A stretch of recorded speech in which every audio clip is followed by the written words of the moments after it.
How did the ongoing war in Yemen affect refugees from Somalia and Ethiopia? And what does the port of Rotterdam have to do with a couple of ports in Yemen?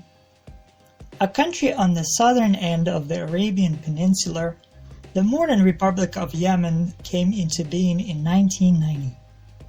It is bordered by Saudi Arabia, the Red Sea, the Gulf of Aden, and Oman.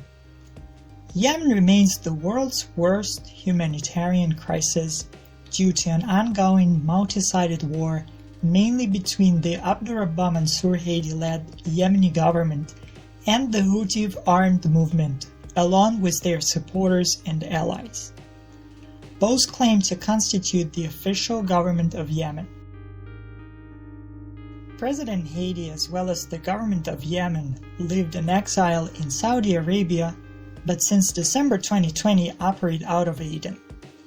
Out of Yemen's total population of 29 million, almost 21 million people require humanitarian aid and protection.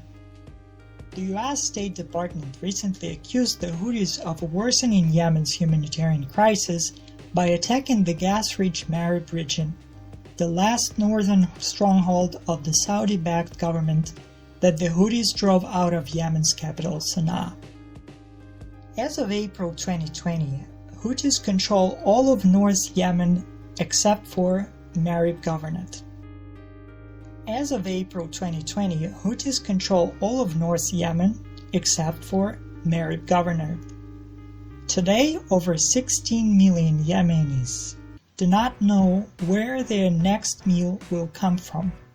But it's not because food is not available.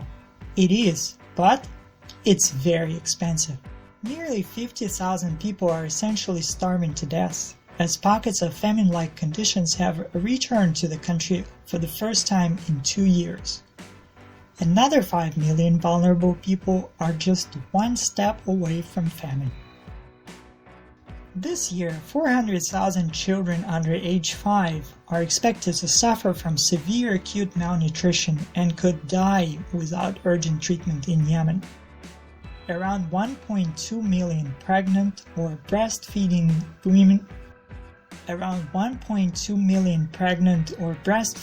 women are projected to be acutely malnourished this year.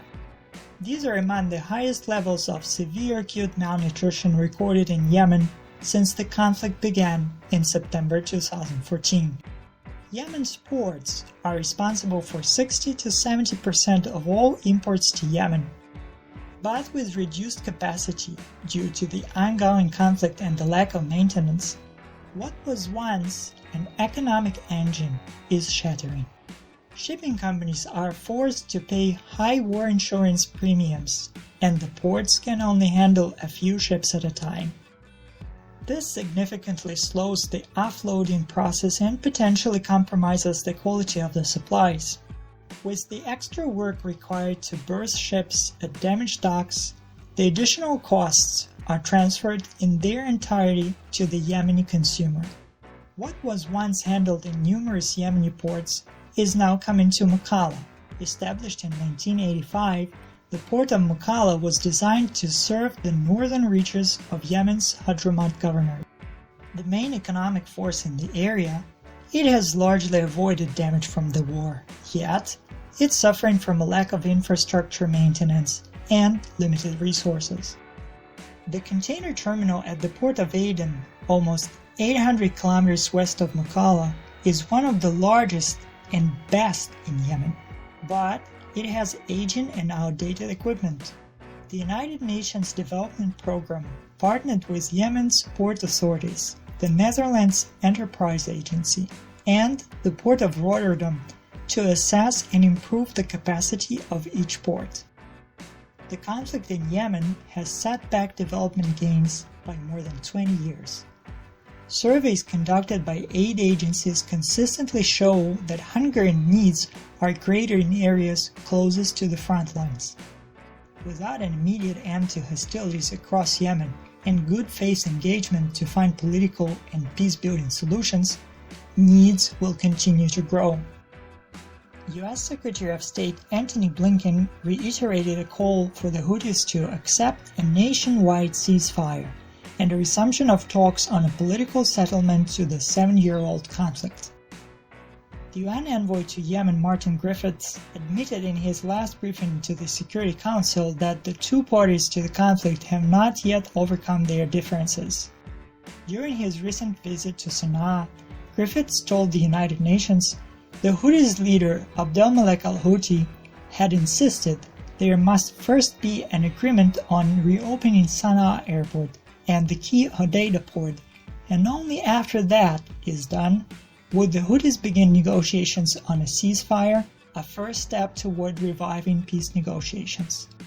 Saudi Arabia has been accused of war crimes in Yemen by Human Rights Watch and other human rights organizations. The Saudi-led coalition in Yemen indicated earlier this month that Omani-brokered mediation may have finally led to a breakthrough in negotiations with Iran-backed Houthis.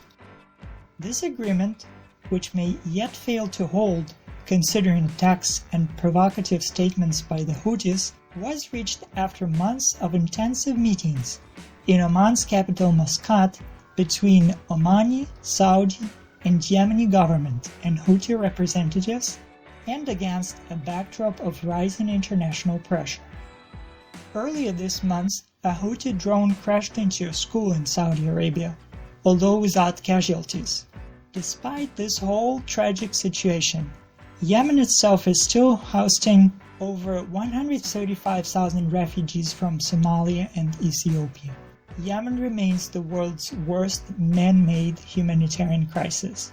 At least 5 civilians are killed or injured in Yemen each day. The ceasefire would have undeniable humanitarian value. Ending war is a choice. There is broad agreement on what to do, including in the Security Council. The parties involved need to finally translate that agreement into action.